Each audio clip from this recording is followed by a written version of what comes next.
మరొక భారీ విమాన ప్రమాదం త్రుటిలో తప్పింది. ఇండిగో విమానం మరో ప్రమాదానికి గురైంది. ఒక పక్షి ఫ్లైట్ను ఢీకొట్టింది. దీంతో ఫ్లైట్ ముందు భాగం దెబ్బతిన్నట్లుగా తెలుస్తోంది. విమానం అంతా కూడా ఒక్కసారిగా భారీ కుదుపులకు లోనైంది. దీంతో లోపలున్న ప్రయాణికులందరూ హాహాకారాలు చేశారు. ఒక్కసారిగా ఏం జరుగుతుందో తెలియక, ఎందుకు ఈ కుదుపులు వచ్చాయో తెలియక ప్రాణభయంతో కేకలు వేసినట్లుగా తెలుస్తోంది. నాగ్పూర్లో ఎమర్జెన్సీ ల్యాండింగ్ చేశారు పైలట్. ఫ్లైట్ టేకాఫ్ అయిన కొద్దిసేపటికే ఈ ప్రమాదం జరిగింది. నాగ్పూర్ నుంచి కోల్కతాకు వెళ్తున్న సందర్భంగా ఈ విమానం ఈ ప్రమాదానికి గురైనట్లుగా తెలుస్తుంది. ప్రమాద సమయంలో ఫ్లైట్లో 272 మంది ప్యాసింజర్స్ ఉన్నారు. అయితే పైలట్ ఈ ఫ్లైట్ని సురక్షితంగా ల్యాండ్ చేయడంతో ప్రయాణికులు ఊపిరి పీల్చుకున్నారు. ఈ ఘటనకు సంబంధించి ఎయిర్పోర్ట్ అధికారులు దర్యాప్తు చేస్తున్నట్లుగా తెలుస్తోంది. ఆకాశంలో ఉండగా ఫ్లైట్ ఒక్కసారిగా భారీ కుదుపులకు గురైంది. గమనిస్తే ఒక పక్షి ఆ ఫ్లైట్ను ఢీకొట్టినట్లుగా తెలుస్తోంది. ఒక చిన్న పక్షికే ఒక ఫ్లైట్ ఇంతగా డిస్టర్బ్ అవుతుందా అనేటువంటి అనుమానం సహజంగా ఎవరికైనా వస్తుంది. కానీ ఎంత వల్నరబుల్ కండిషన్స్లో ఫ్లైట్స్ ఫ్లై అవుతూ ఉంటాయనడానికి ఇదొక నిదర్శనంగా మనం చెప్పొచ్చు. ఒక్కసారిగా వచ్చినటువంటి కుదుపులతో లోపలున్న ప్రయాణికులందరూ ఇక ఏదో జరిగిపోయిందనుకొని తాము ప్రాణాలతో బయట పడగలుగుతామో లేదో అన్న భయంతో వణికిపోయినట్లుగా కనిపిస్తోంది మనకు. ఈ నేపథ్యంలో పైలట్ చాలా చాకచక్యంగా వ్యవహరించి ఫ్లైట్ను చాలా సురక్షితంగా ల్యాండ్ చేశాడు. ఆ సమయంలో 272 మంది ఫ్లైట్లో ఉన్నారు. ఏ కొద్దిపాటి తేడా వచ్చినా మరొక అహ్మదాబాద్ లాంటి మరొక భారీ ప్రమాదం జరిగి ఉండేది, భారీ నష్టం జరిగి ఉండేది. 200 మందికి పైగా ప్రజల ప్రాణాలు గాల్లో కలిసిపోయి ఉండేటువంటి ప్రమాదాన్ని మనం చూసాం.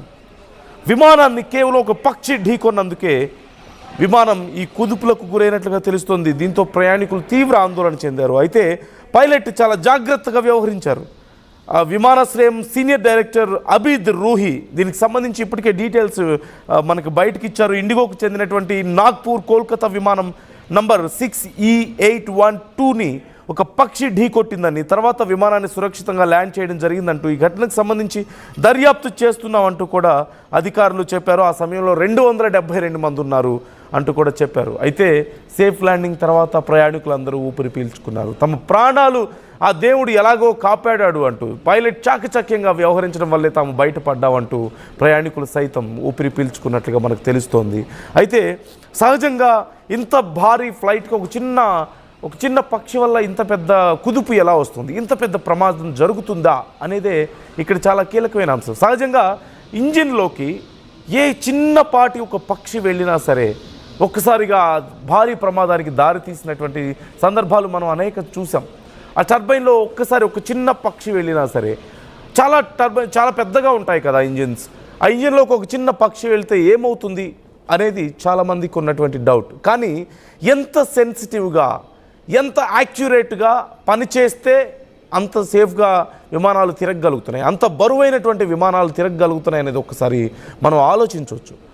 విమానం రెక్కకుండేటువంటి లోపల ఇంజిన్కు ఉండేటువంటి ఆ ఫ్యాన్లో ఒక చిన్నపాటి ఒక 1 or 2 mm డిఫరెన్స్ ఆ ఫ్యాన్లో వచ్చినా సరే, రెక్కకు వచ్చినా సరే ఖచ్చితంగా విమానం పూర్తిగా ఎగిరే దాంట్లో తేడా వస్తుంది. విమానం మూమెంట్ దగ్గర నుంచి, వెలాసిటీ దగ్గర నుంచి అన్నీ డిఫరెంట్ అయిపోయే అవకాశం ఉంటుంది. ఆ చిన్న తప్పులే పెద్ద ప్రమాదానికి దారితీసే అవకాశం ఉంటుంది.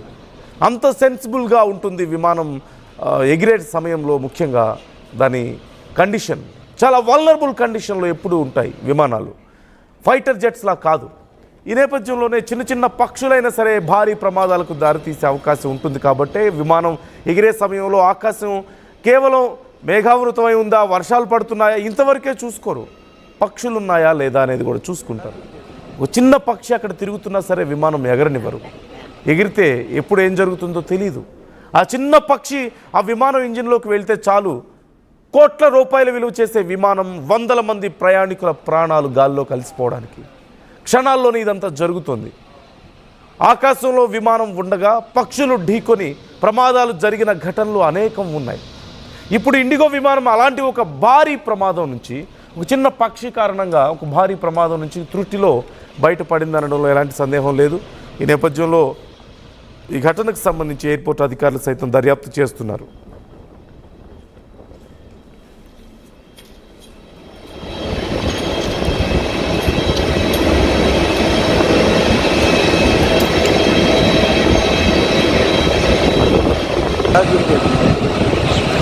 నా కొలీగ్ సచిన్ మనతో జాయిన్ అవుతున్నారు. సచిన్తో ఒకసారి మాట్లాడదాం ఈ ప్రమాదానికి సంబంధించి. సచిన్, ఒక చిన్న పక్షి కారణంగా ఒక భారీ ప్రమాదం జరగబోయి జస్ట్ త్రుటిలో తప్పించుకున్నట్లుగా తెలుస్తుంది. 272 మంది ప్రయాణికులు.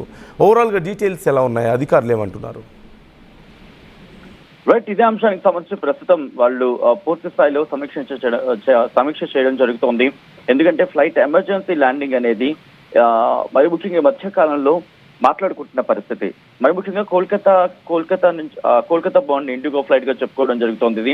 ఇది నాగ్పూర్ లో ఎమర్జెన్సీ ల్యాండ్ అయింది నందు. ఇక్కడ ఘటనకు సంబంధించి పక్షి ఢీకొట్టడం కారణంగానే ప్రమాదం జరిగినట్టుగా తెలుస్తోంది. మరి ముఖ్యంగా నాగపూర్ కి సంబంధించి మాట్లాడుకునే క్రమంలో అంటే అక్కడ ఎమర్జెన్సీ ల్యాండింగ్ చేయడానికి అత్యవసర పరిస్థితులు. మరి ముఖ్యంగా ఇది కేవలం ఒక చోటుకి మాత్రం పరిమితం కాలేదు. ఈవెన్ మన హైదరాబాద్ కి సంబంధించి మాట్లాడుకునే క్రమంలో కూడా గత రికార్డులు చూస్తూ ఉంటే ఈ పక్షులకు సంబంధించి ఈ పక్షి దాడులు అంటే ఈ పక్షుల కారణంగా దాడులు జరుగుతున్నాయని చెప్పి దీనికోసం స్పెషల్ అరేంజ్మెంట్స్ కూడా చేయడం జరిగింది. మరి ముఖ్యంగా స్పీకర్స్ పెట్టి సౌండ్స్ చేయడం, దాంతోపాటు వాటికి ఎప్పటికప్పుడు వాటిని తరలించే ప్రయత్నం చేయడం. ఈ శంషాబాద్ ఎయిర్పోర్ట్ కూడా ఒక సందర్భంలో ఇటువంటి ఇబ్బందులు ఇప్పటికీ ఫేస్ చేస్తుంది. సో ఈ పక్షులకి సంబంధించి అనేది ఇబ్బందికర వాతావరణం. సో ఈ నేపథ్యంలో ఈరోజు ఉదయం అంటే అది కూడా ఒక పక్షి దాడి అంటూ కూడా అనుమానం వ్యక్తం చేస్తారు. ఇంకా కన్ఫర్మ్ గా ఇది అని చెప్పట్లేదు, బట్ అది అనుమానంగా చెప్తున్న పరిస్థితి ఉంది. అయితే ఎమర్జెన్సీ ల్యాండింగ్ అయింది, డ్యామేజ్ అనేది మీడియాలో జరిగింది. దీంతో వెంటనే ప్రికాషనరీ మెజర్స్ తీసుకోవడం జరిగింది. ప్రికాషనరీ మెజర్స్ తీసుకోవడం కారణంగానే ప్రస్తుతం ప్రమాదం తప్పిందని చెప్పుకోవచ్చు. ఒక సీనియర్ డైరెక్టర్ నాగ్పూర్ ఎయిర్పోర్ట్ కి సంబంధించి senior airport director Abid Ruhi మాట్లాడారు. ఆయన ఏమంటున్నారంటే ఇన్వెస్టిగేషన్ ప్రస్తుతం జరుగుతోంది. ఆ ఘటనకు సంబంధించి కారణం ఇంకా ఎగ్జాక్ట్ గా తెలియాల్సిందని చెప్తూనే ఇండిగో 6812 నాగపూర్ నుంచి కోల్కతా వెళ్తున్న ఫ్లైట్ ఇది. సో ఈ ఫ్లైట్ కు సంబంధించి పూర్తిగా మేము అనలైజ్ చేయడం జరుగుతుంది. ఘటనకు సంబంధించి కారణం ఏంటి అంటూ కూడా ఆయన చెప్పినట్టుగా ప్రస్తుతం తెలుస్తోంది. అయితే మీరు అన్నట్టుగా సుమారుగా 165 మంది పైసలకు ప్యాసింజర్స్ దాంట్లో ఉన్నారనేది ఇటు కొన్ని వార్తా సంస్థలు చెప్తున్న పరిస్థితి. అయితే ఇండిగో స్పోక్స్ పర్సన్ కూడా రియాక్ట్ అయ్యారు. ఇండిగో ఫ్లైట్ 6812 నాగ్పూర్ నుంచి కోల్కతా వెళ్తోంది. ఇది బర్డ్ స్ట్రైక్ కి అంటే టేక్ ఆఫ్ అయిన కొద్దిసేపటికి బర్డ్ స్ట్రైక్ కి గురైందంటూ కూడా చెప్పుకొచ్చిన పరిస్థితి. అయితే ప్రికాషనరీ స్టెప్స్ లో భాగంగా పైలట్స్ డిసైడ్ అయ్యారు, దాన్ని టర్న్ బ్యాక్ చేశారు. ఫ్లైట్ ల్యాండ్ గా సేఫ్ అయింది నాగ్పూర్ ఎయిర్పోర్ట్ అంటూ చెప్పుకొచ్చారు. దాంతోపాటు రిక్వైర్మెంట్ నెసెసరీ ఇన్స్పెక్షన్ కూడా చేయడం జరుగుతోంది. మెయింటెనెన్స్ కూడా దానికి సంబంధించి అంటే ఇప్పుడైతే ఎటువంటి ఘటన జరిగినప్పుడు పూర్తిగా ఇన్స్పెక్షన్ చేయాల్సి ఉంటుంది, ఆ తర్వాత మెయింటెనెన్స్ చేయాల్సి ఉంటుంది. సో ఈ నేపథ్యంలోని ఆ ఫ్లైట్ ని ఈరోజు క్యాన్సిల్ చేస్తామంటూ కూడా చెప్పుకొచ్చిన పరిస్థితి అయితే ఉందని చెప్పుకోవాలి. పూర్తిగా ఈ అంశానికి సంబంధించి అయితే మాత్రం ఇన్వెస్టిగేషన్ స్పీడప్ చేయడం జరిగింది. అధికారులు దీని మీద పూర్తిగా దృష్టి సారించిన పరిస్థితి ఉంది. ఎందుకంటే ఇటువంటి ఘటనలు పునరావృతం కాకూడదని చెప్పి జాగ్రత్తలు తీసుకుంటున్న పరిస్థితి. ఇన్ఫాక్ట్ మనం శంషాబాద్ ఎయిర్పోర్ట్ కి సంబంధించి మాట్లాడుకున్న క్రమంలో ఇటువంటి ఇబ్బందులు ఉన్నాయనేది గత కొద్ది రోజులుగా అంటే కేవలం శంషాబాద్ ఎయిర్పోర్ట్ కాదు, ఆ టేక్ ఆఫ్ చేసుకునే సందర్భంలో ఎందుకంటే విశాలమైన పచ్చిక బయళ్లుగా ఉంటూ ఉంటాయి కాబట్టి పక్షులు అక్కడ చేరుకుంటూ ఉంటాయి. అందుకోసం ఏం చేస్తున్నారంటే అక్కడ తినుబండారాలు ఏవి లేకుండా అంటే వాటికి ఆ ఫుడ్ కోసం వస్తూ ఉంటాయి, దాంతోపాటు ఆ పచ్చిక బయళ్ళ కోసం వస్తూ ఉంటాయి కాబట్టి రన్వే మీదకి రాకుండా దానికి ఏర్పాట్లు చేయడం జరుగుతుంది. సౌండింగ్ సిస్టమ్ ఏర్పాటు చేస్తున్నారు, దాంతోపాటు వాటిని అక్కడి నుంచి తరలించే ప్రయత్నం చేస్తున్నారు. ఒకటి రాకుండా స్పెషల్ అరేంజ్మెంట్స్ చేయడం జరుగుతుంది అన్నమాట.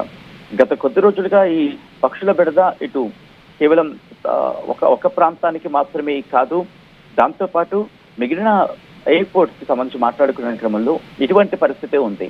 ఎందుకంటే అవి విశాలంగా ఉండడం ప్రప్రథమంగా, దాంతోపాటు ఊరు బయట ఉంటే మరీ ఇంకెక్కువగా బెడదుంటోంది. సో వీటిని నివారించేందుకు ప్రయత్నాలు జరుగుతున్నప్పటికీ ఇవి అంత సక్సెస్ ఇస్తున్నాయా అనేది ఇంట్రెస్టింగ్. నేను ఒక మాట చెప్పే ప్రయత్నం చేస్తాను. జనవరి నుంచి మే 25 ఈ మధ్యకాలంలో విమానాలను పక్షులు ఢీకొన్న ఘటనలు దాదాపుగా నమోదయ్యాయి. కేవలం మన శంషాబాద్ ఎయిర్పోర్ట్ గురించి మాట్లాడుకుంటేనే. దీంతోనే విమాన నష్టం గురించి మాట్లాడుకునే సందర్భంలో మీరు అన్నట్టుగా ఇంజన్లకు నష్టం వాటిల్లుతూ ఉంటుంది, దాంతోపాటు విమానయాన భద్రతకు తీవ్రమైన ముప్పు ఉంటూ ఉంటుంది, ప్రమాదకర పరిస్థితులు ఏర్పడతాయి. దాంతోపాటు ఫ్లైట్ ఆపరేషన్స్ కూడా ఆ విఘాతం కలుగుతూ ఉంటుంది. అయితే దీనికి ఇంట్రెస్టింగ్ గా నియంత్రణ చర్యలు కూడా చేపట్టిన పరిస్థితి ఉందని చెప్పుకోవాలి నందు. ఏమంటున్నారంటే కనుక అధికారులు పక్షులు ఎగరడానికి వీలుగా ఉండే వాతావరణాన్ని నియంత్రించడం జరుగుతోంది. విమానాశ్రయం పరిసరాల్లో పక్షులు అట్రాక్ట్ అయ్యేలా చెత్త లేదా ఇతర ఆహార వస్తువులను తొలగించడం వంటివి కూడా చేయడం జరుగుతుందంటే కూడా చెప్పుకొచ్చారు.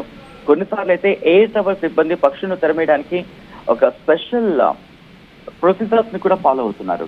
అంటే నేను కొద్దిసేపటి గురించి చెప్పినట్టుగా సౌండ్స్ చేయడం, లేకపోతే అక్కడ పక్షులు భయపెట్టడానికి వాటికి సంబంధించి కొన్ని ఎక్విప్మెంట్స్ యూజ్ చేయడం, అలాగే జంతువులు కావచ్చు పక్షులు కావచ్చు విమానాలకు దూరంగా ఉండేలా చూసుకోవడానికి ఎయిర్పోర్ట్ పరిధిలో సర్వేలెన్స్ ఉంచడం ఇవన్నీ జరుగుతోంది. బట్ ఎన్ని చేస్తున్నా కూడా ఈ బెడద మాత్రం తప్పట్లేదని చెప్పుకోవాలి నందు. ఎందుకంటే కొద్ది రోజుల క్రితం బయటకు వచ్చిన రిపోర్ట్ ఇది.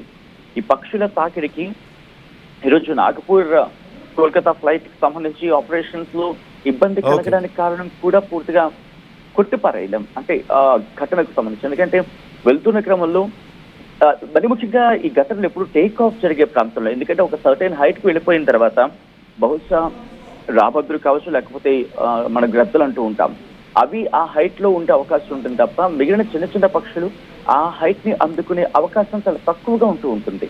కాబట్టి టేక్ ఆఫ్ అయ్యే క్రమంలో మాత్రమే ఇటువంటి ప్రమాదాలు జరుగుతూ ఉంటాయి. ఎందుకంటే